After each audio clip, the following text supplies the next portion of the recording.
Welcome to Crash Concepts, where the economy, energy, and the environment are explored. Up next, fresh ideas and insights into the factors that are driving the world and shaping your future. Presenting information you can't afford to live without, here's Chris Martenson. Welcome to this Peak Prosperity Podcast. I am your host, Chris Martenson. Well, if you want to know where you're headed, you have to know where you are, and that means you have to know where you've been. Continuing with our annual tradition, we've got the best year-end review in the business, thanks to today's guest, Dave Collum.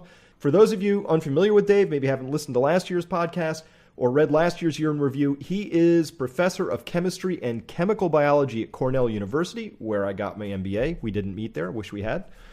In addition to his academic interests, Dave authors this annual macroeconomic assessment titled The Year in Review. It's hands down, as I mentioned, the best synopsis of anything that mattered in the previous 12 months. And boy, there's a lot of stuff to cover. His latest year in review can once again be found on Peak Prosperity, and I'm excited to have him with us now live in order to expand on his excellent insights. There's so much to cover. Dave, thanks for joining us again this year. Hey, this is a blast. I love it. And it's just, I would do it just to sit around and chat with you for an hour or so. Well, I would do it just for that reason, to talk with you, because you've really just been capturing everything that's been going on, and boy, so much. So I don't even know where to dive in. Let's start here. If you had to pick one, what's the biggest theme for you this year that really stands out in the economy? Let's start with the economy. You know, interestingly, the economy is kind of holding up. It was like it was on life support or something all year. And so in some sense, this year didn't feel like the economy as much as other years. But with that said, in a late season spectacular moment, we got into it with the Russians, and next thing you know, the price of oil's plummeting, and no one seems to know what to make of it. But I think that'll probably turn out to be an important event, and I think it'll be important economically. I think it'll also be important geopolitically as well as militarily, maybe. I mean, this is a big event. I agree. You know, I'm having trouble really saying that there's much standing out economically, particularly. But what I do see is this global theme that, if I can put it this way, I wasn't alive then, but it feels like 1911, right? So people say, hey, we don't really know what happened. An archduke got shot. We're going to call it World War I. That's why it happened. That was the reason. But in truth, you know, there were these pressures that had built up. So to me, the big themes this year is this breakdown of relations with Russia that I still don't understand. I don't understand why it happened or what the endgame is. There must be something else happening. But it feels to me like this whole plummet, crash in oil prices has to be connected to that in some way, directly, but certainly it's indirectly connected because it's abusing all the oil exporters badly, and Russia being a prime example. So as you look at that oil, let's turn there, because to me that is probably going to turn out to be the macroeconomic event of the year, even though it's happening here in November and December. What do you see as behind the oil price collapse?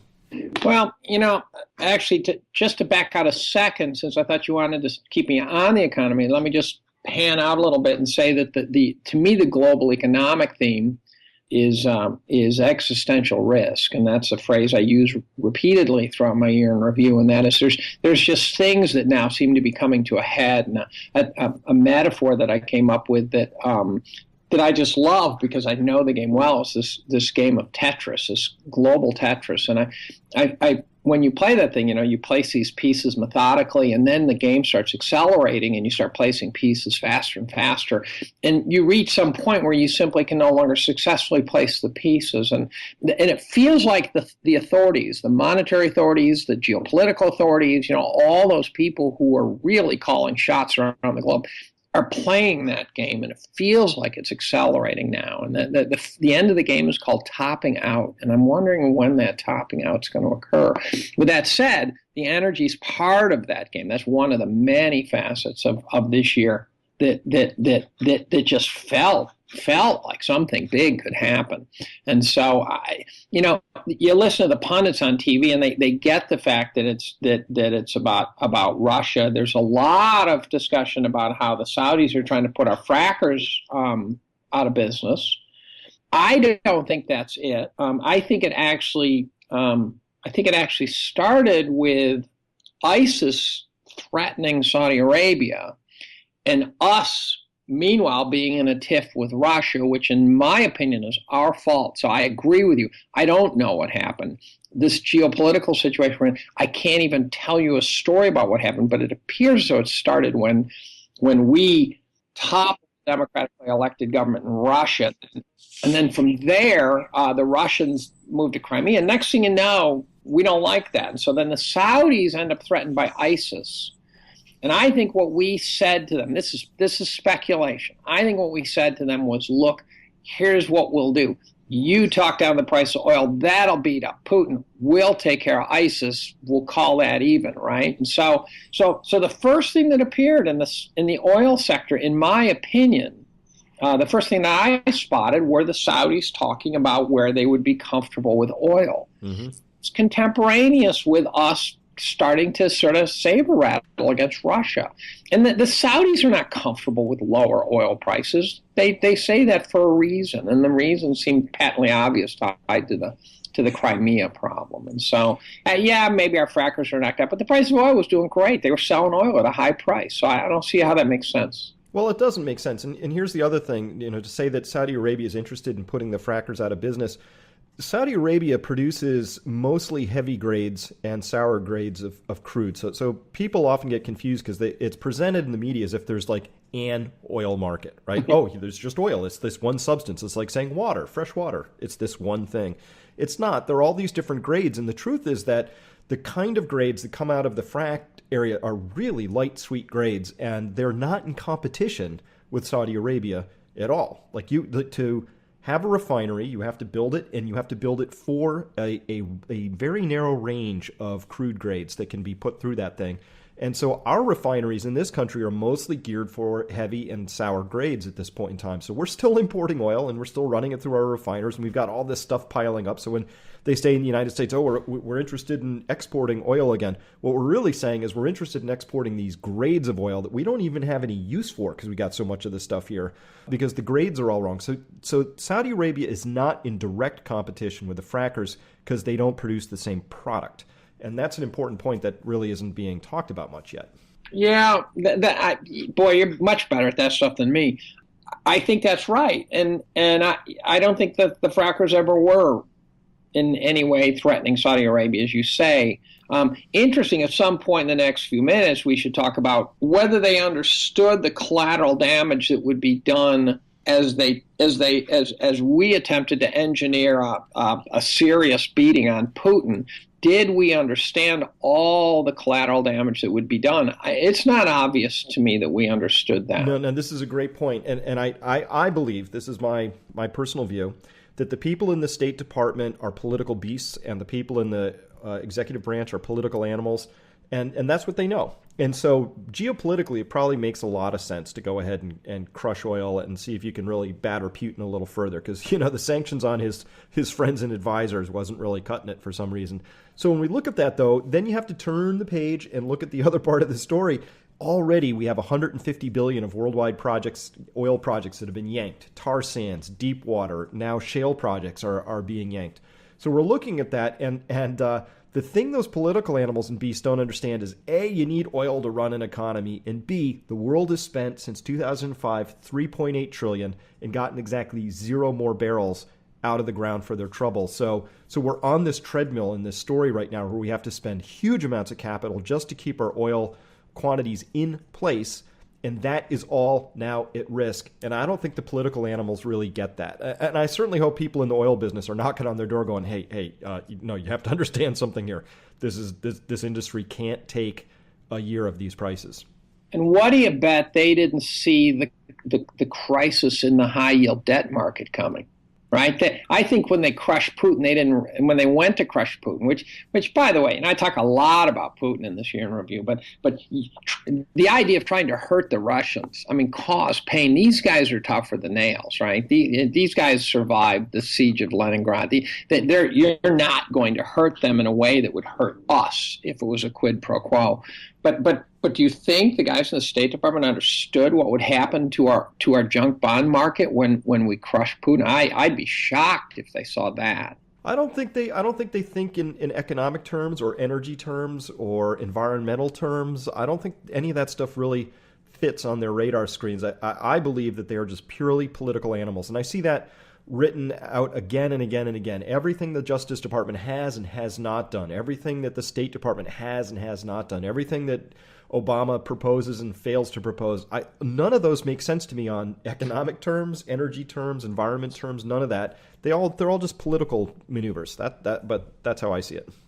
I think that's correct. And I also think one of the things we witnessed this year was that Obama, I gave Obama a pass for a few years. I'm not a liberal Democrat, but I was not a Bush fan either, and so I gave him a pass. I thought, okay, so liberals do have ideas that trump conservative ideas in some areas, and so I was open to the idea. But I think Obama's a bit of a sociopath, and I've really turned on him pretty hard at this point, and I don't think he's up to the task of going against Putin.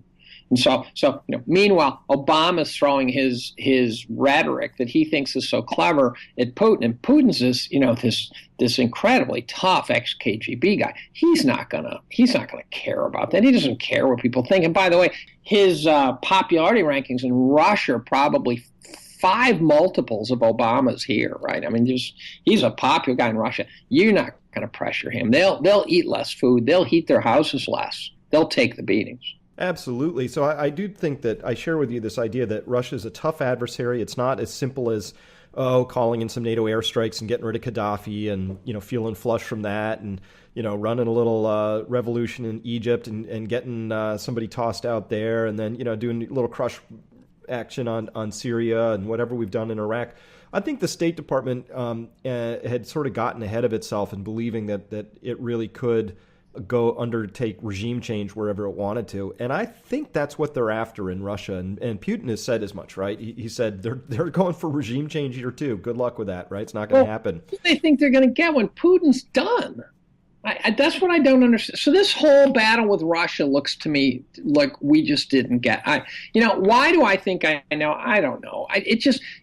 There was a guy named Mearsheimer, I think, who wrote an article that was just truly brilliant. It was brought to my attention by Ben Steele at the CFR. And what Mearsheimer said was we wanted Ukraine to be more friendly to our needs, right? And I think at times our needs are kind of whimsical needs.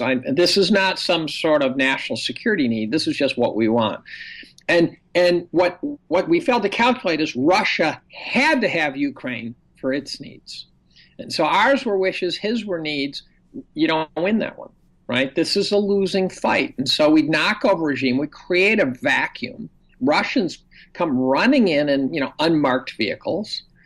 And I think we must have known that would happen, but I don't know what our end game was. It really seemed like a foolish thing. And I'm not going to criticize Putin for this. I get Putin's response. He's a mean guy. I don't doubt that. But we elicited his response this time. In my opinion, I think history is going to be pretty punishing to these guys, to our team on this one.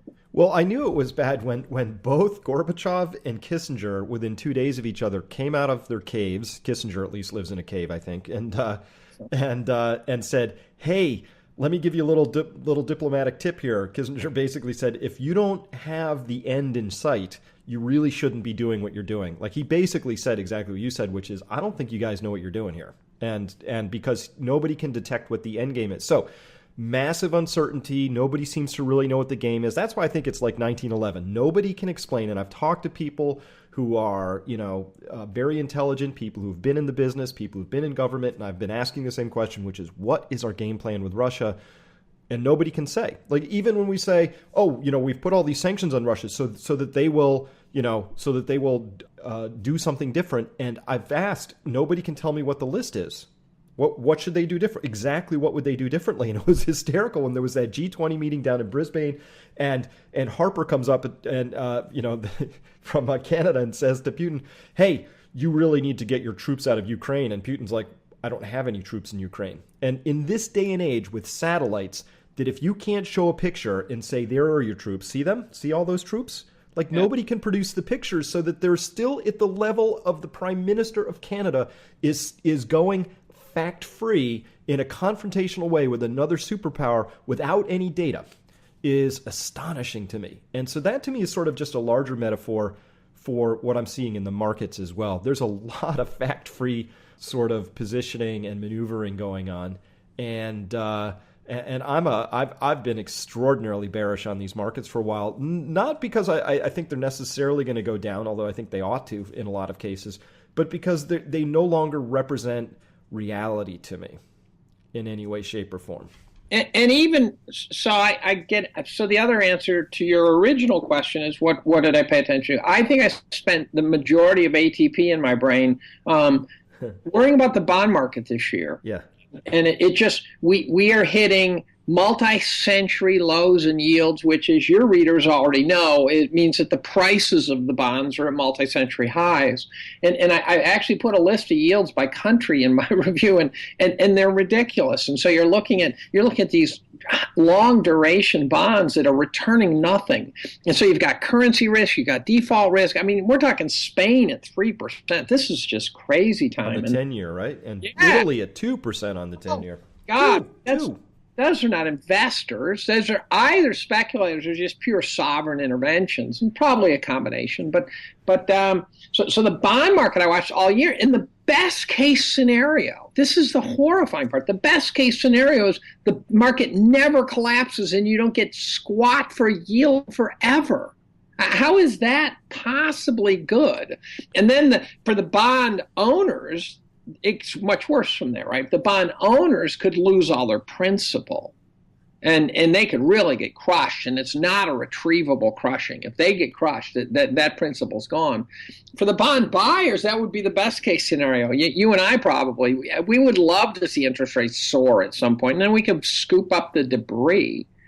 But they're just going to resist that at all costs. And so we've pulled all our returns coming forward. And so there's no return left. By the way, since equities are priced to the sky, according to the Case-Shiller index, and bonds are priced to the out of the solar system, if we do have a bad event where things start dropping, they're going to go simultaneously, unlike 2009 where bonds covered for stocks. You're going to have a simultaneous paroxysm, to use a Stockman term, and it's just going to be so bad. A theme we use at Peak Prosperity is this idea of out from the outside in, meaning that when markets start to go, they go at the periphery first. So in the bond market, the periphery are these junk bonds, which I couldn't believe they traded for over a year with either a 4 handle or a 5 handle, right? 4 to 5% for junk bonds, right? And so as you mentioned before, this junk bond market is now having a little bit of a come to Jesus moment, right? It's like, risk actually exists. And I will tell you that the 17% of junk bonds, which is a very large number, it's over $100 billion, that are associated with the shale drillers is very much exposed to pure default risk at this point in time, and very, very rapidly, unless they get access to being able to roll those junk bonds back over again. Every time those bonds come due, you're going to see a default going forward unless oil prices rapidly tick up. But nobody had a sense of risk anymore. There was no risk. It was like it had been completely taken away. Central banks, through coordinated printing, have apparently completely eliminated risk. That has to be a macro theme for 2014 that I think we'll look back on and go, wow, what were we thinking? Yeah, and that for several years now, the term risk has been used synonymously with return. And that just is surreal to me. So the phrase that been using off and on through quite a while now is that I think people seeking risk are eventually going to find it. And when put in that way, you go, oh my God, I hadn't thought of it quite like that. So when they talk about people going out on the risk curve, that's like walking the gangplank, right? And so they will find risk. And then they're going to discover that it's called risk for a perfectly good reason.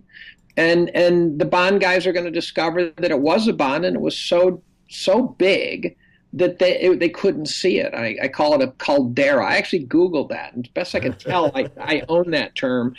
I'm not sure it's that clever, but I was pleased because it's so big you can't even see the bulge. It's everywhere. It's pervasive, but it will go away. We know that. There's nothing in the history of markets that says when things get that crazy that they then stay crazy forever. Right? Never happens because forever is too long. Well, so we're humans, so we're ruled by narratives, and the main narrative that the Wall Street Journal, the Oval Office, the CNBC, the whole machinery has been trying to run this one narrative, which is, hey, look, the economy's doing great. It's really recovered. We've got nice auto sales again. And so that's one narrative. And then there's another narrative, which is becoming increasingly, obvious, which is that Well, we have this extraordinary wealth gap that's really just courtesy of the central bank printing money and preferentially shoving it into the financial sphere, which drives up financial assets. And so the owners of financial assets preferentially become rich. It's not a mysterious process, except for Janet Yellen, who came out and lectured us all and said, oh, are you experiencing a wealth gap? Well, you need to be a better entrepreneur. You should probably spend more on your kids. And next time you should have wealthy parents. Thank you, Janet, for that little discourse of blame the victim. Love it. Where did you learn that? It's just fantastic, right? But for 99% of the population in the United States, I think elsewhere as well, what I see is that the pie is no longer expanding like it used to, but the people who have access to the pie first, the 1% or 0.1%, they don't know anything other than to keep taking more and more and more. So when the pie's not expanding and you have a small slice that's grabbing more and more and more of it, there's just less and less and less for everybody else. Wander over to statistics and you find things like food stamp usage and average hours worked and part-time jobs versus full-time jobs. All those statistics make sense in a narrative that says the economy isn't growing. It just isn't. And what parts are there are being increasingly taken by this smaller and smaller cadre of people. And that's a theme that I think is starting to emerge here at the end of 2014. Well, it produces an angry bunch of characters. Mm-hmm. The other thing is, people like to say, well, yeah, there's valuation issues here, but it's not like the dot-com era. There actually is a fundamental difference that people are missing here, and that is, and I remember talking to my dad about this, where I said, all these crazy companies that are being overbid, when this mess is over, and it hadn't started yet, but we were convinced it would be over at some point, we will at least have a bunch of new technologies to show for the pain and suffering of getting overvalued and malinvestment. So we built out vast fiber optic lines we didn't need immediately, and we overpaid and stuff. But at least we now have fiber optic lines. The current wealth disparity, the one that exists, it's not about the Michael Dells and the Bill Gates and the various tech guys and biotech guys who are changing the world. It is pure the rentier class, the pure moving of money class. Even the tech guys, I don't think are getting any richer. I don't think they're, you can say, oh yeah, what about Twitter, right? Somehow Twitter just doesn't feel like a smokestack industry to me. Mm-hmm. I love it, but I don't think that it's so great. It should be a niche. It shouldn't be the source of growth of industry. It doesn't put more food on tables. It doesn't do any of that. And so, and that wealth disparity is now so grand that we're in a gilded age now, I think, where you've got these, let them eat cake crowd. And I think that's ultimately there's going to be social unrest. And boy, I spent a lot of time on Ferguson and Bundy Ranch and stuff like that too. I think that Ferguson and Bundy Ranch are foreshadowing of major social upheavals going forward. By the way, I give credit to the Occupy Wall Street crowd. I think Ferguson stems from Occupy Wall Street, and that the Occupy Wall Street guys were the first to figure out how to use social media to try to disrupt society enough to get their attention. Mm-hmm. And so I think now you've got a situation where now imagine how many times over the following years some person's going to get abused by the police, right? Unimaginable number of times, right? That's another theme. But now you've got this mechanism where some kid gets whacked by the police, and this has been happening steadily. But now all of a sudden you got 1,000 grumpy people. They can go shut down the George Washington Bridge. They can go shut down infrastructure. They now can feel the power. These guys say we've got sharp pitchforks now, and it's not going to go away. We're going to get protests that are stupid. I'm not sure which ones are smart, which ones are dumb, but we're going to get them relentlessly because when someone's unempowered and then you give them this power, it's intoxicating too. So, and I'm not saying it's right or wrong. I'm just saying it's going to happen, I think. Yeah, this is a general theme of the social mood darkens. We've seen these anti-austerity riots in Brussels. We've seen, the mass protests in Hong Kong, which were, for a greater, more representative form of democracy. We've seen the protests in Ferguson against unrestrained police violence and lack of accountability. All of those actually fit under a theme for me, which is, again, back to this idea that the pie just isn't growing fast enough for both the 1% to take everything they feel they're entitled to and have enough for everybody else to feel like they've got a piece. all of these are just representations of feeling like there's some inequity in the system, whether it's social inequity, justice inequity, or economic inequity. That's the theme. It makes sense, and so I think you're right. I think as the people start to feel it becomes okay to talk about that inequity, then you get sort of the dam bursts, right? And people come roaring out and going, hey, yeah, I have been a little aggrieved about this. I can talk about that now. And I don't know if the protests are useful or helpful or not, but I agree that Occupy Wall Street, they very quietly had to put up with a whole lot of police abuse and Asian provocateurs and having their faces scanned and their cell phones swept electronically and had records made of them. And they had to go through all of that, right? Mostly under the radar. It took a while for the press to catch on and go, hey, this kind of goofy stuff you got going on there. Yeah. So I spend a lot of time channeling Matt Taibbi and Rodney Balco's books that they wrote on Taibbi on sort of how the lower class is treated by the police, and Balco talking about the militarization of police. By the way, the Balco book, the militarization, what's it called? Anyway, Rodney Balco, look that, something about the militarization of the cops, is such a disturbing book because he tells the story of the increase in the military flavor at the police, and it just doesn't feel like hyperbole. It feels like he's being factual and controlled, and it's terrifying. And a guy who I think needs a hat tip, and maybe you should have him on as an interview, is a guy named Michael Krieger, he used to blog about economics. He's just gone totally social, totally civil liberties. I think it's like he's being drawn by the tractor beam here to it.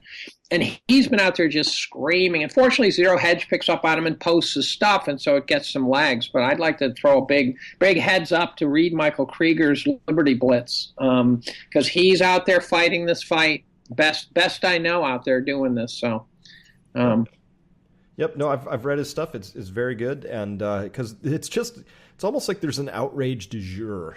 Every day there's something crazy. Or whether it was Citibank sneaking in a provision into the Cromnibus spending bill to put American taxpayers on the hook for whatever derivative bets the banks can scheme up.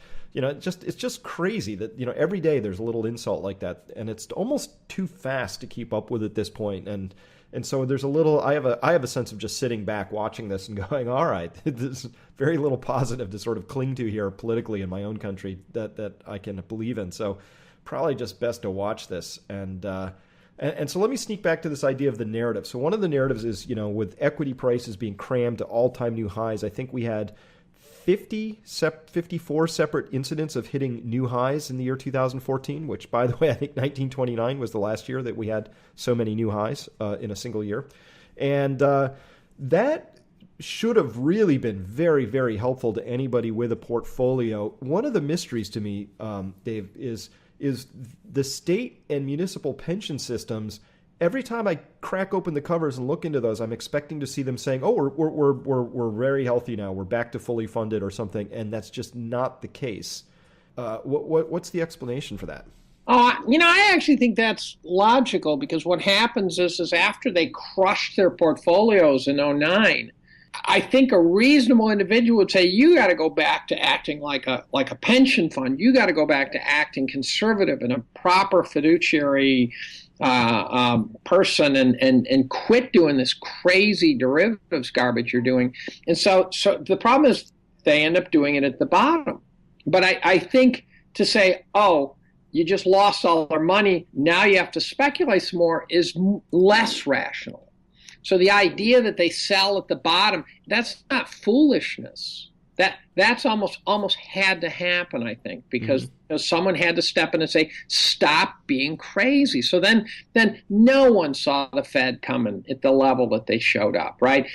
You and I remember when they bailed out, when they dumped $30 billion, what was it, Bear Stearns, and it took my breath away. $30 billion? Are you kidding? That's you can find $30 billion under the cushions now. That's such a tiny quantity of money compared to what they ended up doing.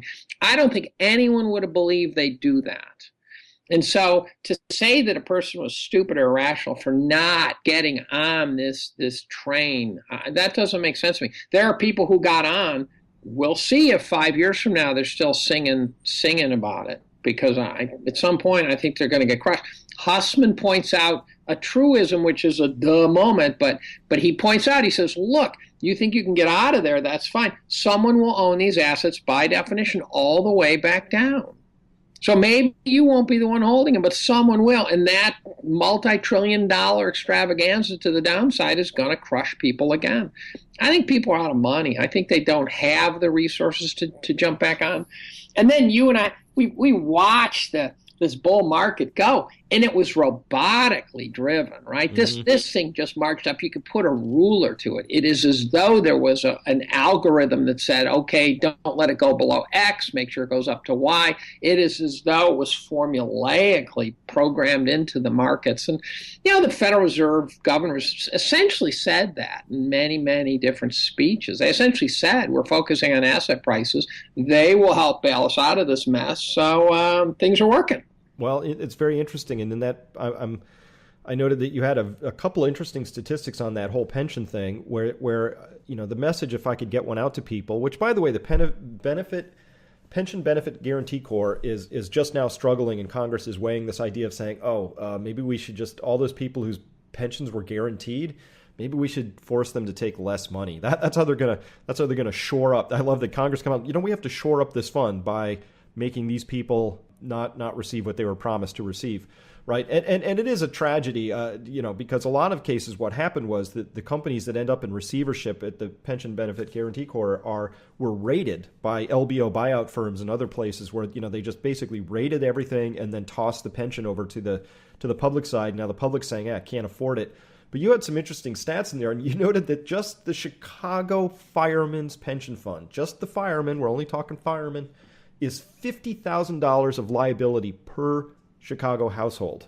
And you note that it's probably higher for households that are actually net payers of taxes. The message that needs to get across there is that won't be paid, firemen from Chicago. It can't be, not at that level.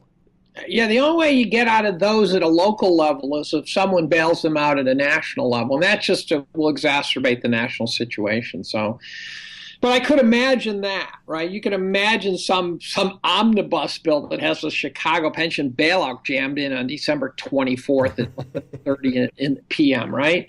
I can't say for sure any one item will necessarily be a fatality. Because these things happen. But I don't know. You can't do it for everything. But this year was very tame for the munis. The municipalities and states, again, sort of on a monetary respirator, survived this year. And so I didn't write too much about them because we're still waiting. Mm-hmm. And so why write about something that's just treading water? But at some point that will become a hot topic. Last year, interestingly enough, I wrote very little about Asia and said Asia looks like a continent waiting for something to happen. Boy, that was about as prophetic a statement as I can make. That was really spectacular, actually.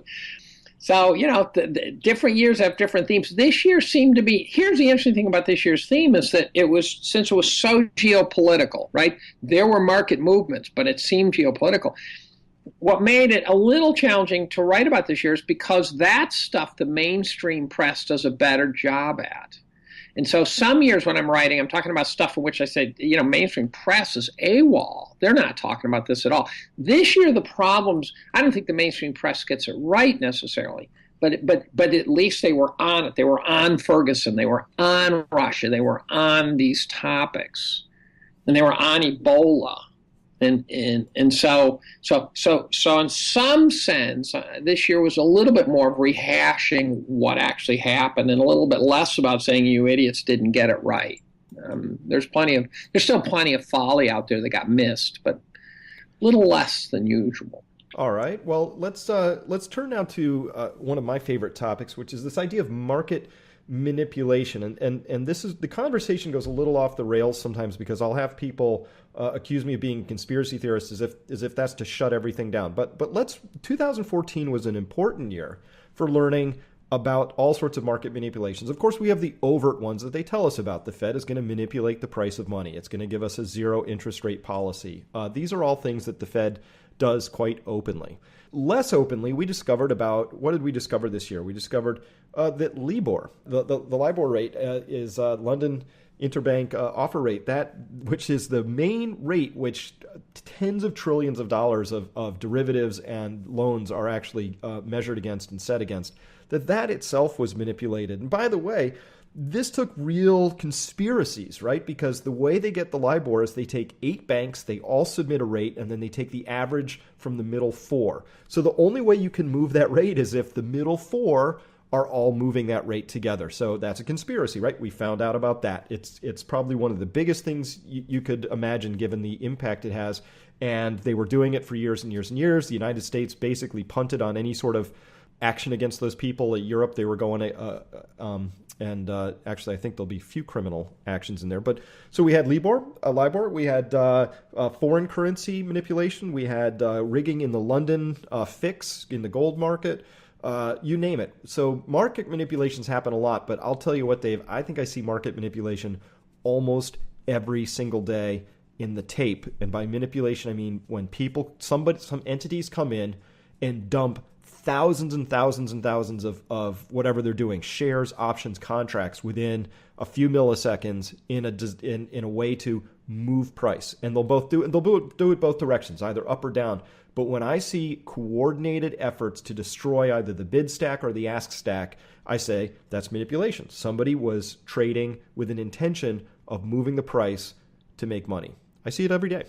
Yeah, first, on the question of conspiracy theory, I talk about that every year. This year, I get pretty militant, and I say, you call me a conspiracy theorist, you were simply trying to shut down a reasonable discussion amongst people who are trying to figure out. They're taking a group of characters who are known to be pathological liars, and they're accusing them of lying. Right? This is not that odd. What we're trying to do is figure out where and how. And the term conspiracy theorist is designed to stop that discussion because it's like calling you a pedophile or something, right? And I get mad at that. And so I say to people, go ahead and call me a conspiracy theorist, but don't be surprised if I smack you in the face. I mean, it just irritates me to no end on that topic. So yes, I'm a conspiracy theorist. I think men and women of wealth and power conspire, and I think part of our job is to figure out where they're doing it. Part of our job as a society is to get them and hang them from the nearest tree. And that's the big failure. That's where Holder completely blew it. Obama completely blew it. So it is a risk-free trade to conspire to rig the markets. And sometimes it might be those guys, but let's say it's just big money gaming the system, sort of Jesse Livermore kind of gaming, but with huge money.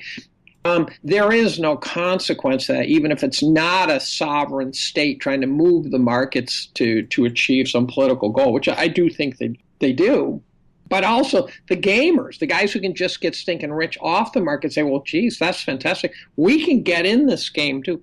We can do it too. We can sell 3 billion ounce equivalents or $3 billion worth of gold at 3 o'clock in the morning and drive the price down.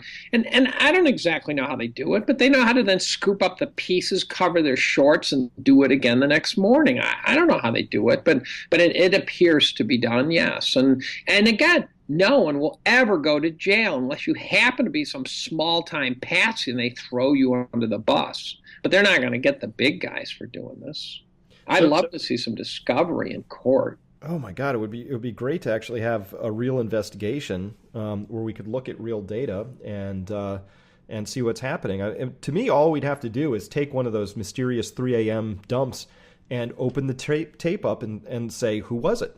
Let's see, was this really 4,000 separate market participants all deciding that was the moment?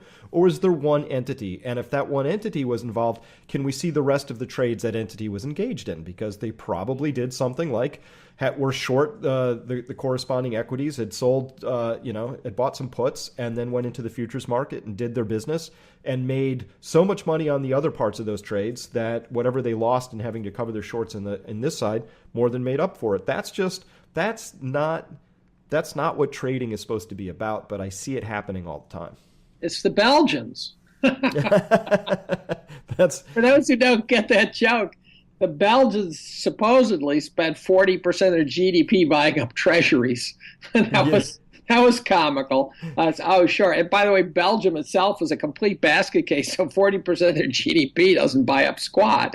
They don't have the money. They've got They've got their own problems. So clearly someone was using Belgium to do it. Yeah, it happens all the time. And you can rig the markets temporarily, but they will eventually regress too. And eventually, for those mathematically not very gifted, through the mean, mandatorily through the mean, because if you don't go through it, you don't maintain the mean. And so when we finally do regress to and through the mean, it's just going to be a bloodbath because we're so far from equilibrium. And in chemistry, when you're far from equilibrium, you blow up your lab. That's when you get explosions and things like that, and that's what a forest fire is far from equilibrium, and you get this cathartic purging event because you become very shock sensitive, and so we'll get there. I don't know if we'll do a 20-year rot or a 10-minute bloodbath. Who knows? But there will be a purge, and it will happen, and people will say, "I can't believe we did this again." And it'll be the third time in 15 years that we've fallen under the spell of the Fed's serial bubble blowing act, and it didn't work out great the first two times. But this time is I'm very worried about it, and I'll tell you why. It's because of this bond cauldron that you've described, and everything is priced to perfection. So there's really nowhere to hide out. If you had a housing bubble, right, and that starts to blow up, maybe you can go and hide out for a little while over in treasuries, or there's a place to go. Or if you don't like the United States, maybe you can go to Japan. Dave, I can't find any safe asset classes at this point. I can't find any safe regions at this point because it seems to me like everybody's being insane. But this is a trader that I studied under for a long time. He used to say bubbles always have a final blow-off phase. You have to have that last good surge to the top, which sort of sucks the last molecules of oxygen out, and then the whole thing just sort of keels over. This bubble is really one for the ages. This is not the subprime crisis, the housing bubble, the tech bubble in 2000. All of that stuff to me, Dave, are just symptoms of a larger credit bubble that we've been carefully building since the 70s, early 80s, which was this whole idea that collectively, but particularly at the sovereign level, we could perpetually increase our debts at a faster rate than our incomes. And now you look at global growth on GDP, and nominal growth is nowhere near supportive of the rates of debt growth that we've had over the last 10 years. And yet we continue to grow the debts because the people in charge don't know what else to do. They just don't. They're bereft of ideas. It's like whenever Paul Krugman opens his mouth, I know exactly what he's going to say, because he just doesn't have any other ideas. Him being sort of, I think, a key representative of the Keynesian approach, which is just that we can fix everything by printing more money and getting people into more debt. And if people would just borrow more, we would all have aggregate demand and it would be great. They don't understand where things are today economically, but let alone with respect to energy and other things going on. And it's just, I really feel sometimes like I'm caught in an insane asylum. So Krugman is almost a caricature of the Keynesians. It's not even fair to the Keynesians to call him a Keynesian. There was this funny QE in Japan too, and it's fantastic. So Japan comes out and says we're going to boost up the equity markets. They're very overt about that. And it's this idea that somehow if you can print money and, let's say, boost the value of all your houses up and then declare yourself richer. And there was no net gain in productive capacity and no net gain in net worth of any measurable thing. It's just a price tag change. I think our biggest problem, and I have talked about this off and on through the years, is that we compensated people over the years with promises. So instead of saying, look, so what happens is if you pay someone with cash, if it's inflationary, there's this adjustment that occurs. If you compensate someone with promises, there's this, what it does is it throws the inflation into a holding pattern. So someone says, oh, I'm now worth a fortune because I have these promises that have been made to me. And they could be municipal pension funds that are underfunded now. They could be assets in your retirement account that are overpriced, and so you don't really own that much value. And these promises are kind of inflation with a lag. And when the boomers start trying to cash out, we're going to either see the inflation show up, or we're going to see the deflation show. I've done a bit of a switch now. I used to be a diehard inflationist, thinking a determined central banker can trigger inflation if they want. And I think one of the things that seems to be coming of this, and the Austrians got killed this year. Where's the inflation that you promised us? And you guys are just idiots. And Austrians also do believe in deflation. And the deflation occurs when there's really not enough to go around, and there's not. There's promises for which there's no assets, hard assets to back them. And so we could have a deflation, which will be a form of default. By the way, the other thing we haven't talked about is bail-ins. Last year, Cyprus was the beta test. And I think I stated explicitly last year that Cyprus was the most important story of the year. Mm-hmm. They confiscated bank accounts recklessly. Now there's all sorts of legislation being put into place all over the world saying that we're not going to make taxpayers bail out the banks. We're going to make the creditors bail out the banks. And everyone says, oh, hooray, hooray. Thank God I'm not going to bail out the banks. Well, what the average person has not a clue is they are a creditor. Their deposit is a creditor. And therefore, what they're saying is we're not going to bail out the banks. We're going to have a bank default. That's what they're saying. And you're going to lose your money. So when you say no place to hide, there is. So my advice to people is spread your assets around a lot of different financial institutions. If you are fortunate enough to be well off, keep your balances below the promised cutoffs and be aware they could change. And change the style of institution. Don't just use TBTFs. Don't just use small local banks. Don't just use brokerages. I have a lot of different types of accounts with money in it, and I'm still nervous. And so that gets us back to this is why the gold fans buy physical gold, because that's the only place you can store money. Well, you can buy a big house that could go down in value, but the house exists at least. But I think a big default could take people out in a way, and you'll be told that, oh, this is an emergency. There was nothing we could do. Right.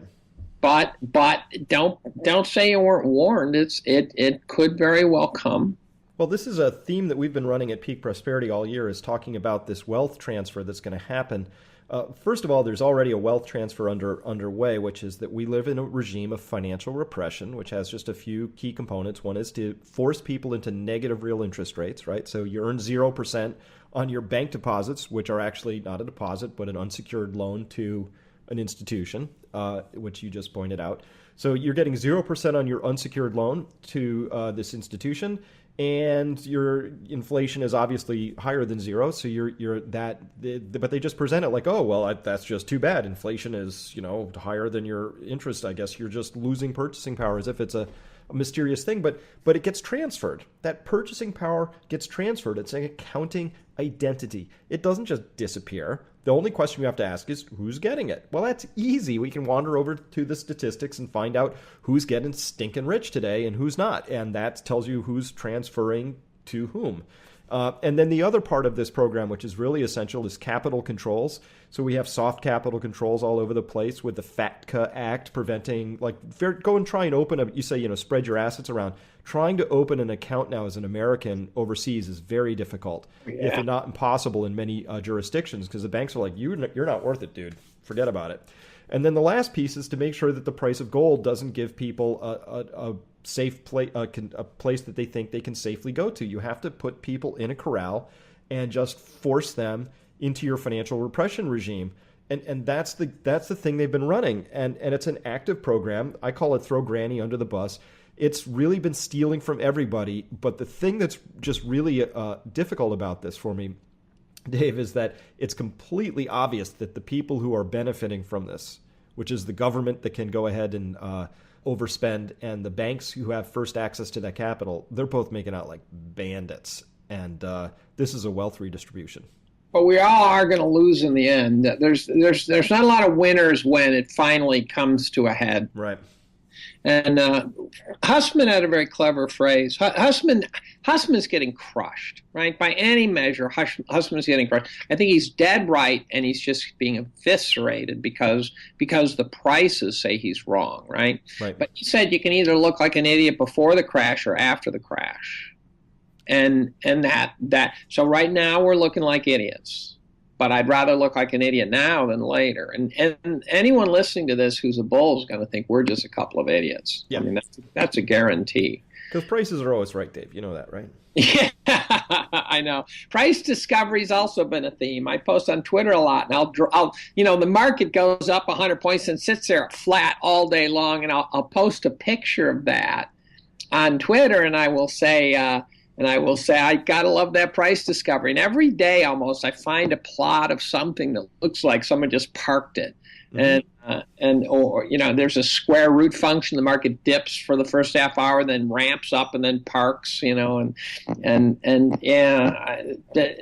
will end. It's gonna make us suffer, and you gotta white knuckle it. I'm gonna have no trouble not jumping in. If they're waiting for me to get in the market in the pool before they throw in the toaster oven, it's not gonna happen, because the one thing I also know is that, let's say I was a fool for not buying in this market. I now know that I am a fool buying into this market, because it's now every last possible dollar of gain has been squeezed out of prospective gain, right? And so now I can't get in, and I know I can't get in, and so there's nothing that's going to get me to say I better buy. I'll tell you, there is something that would get me to do it, and that's when the Fed decides that it's had enough of shoveling money into one end of the pig, and it decides to shovel money into the other end, and that would be in the form of, let's say that they conspire or work with the federal government to create a way to get fresh printed Federal Reserve dollars into the hands of people.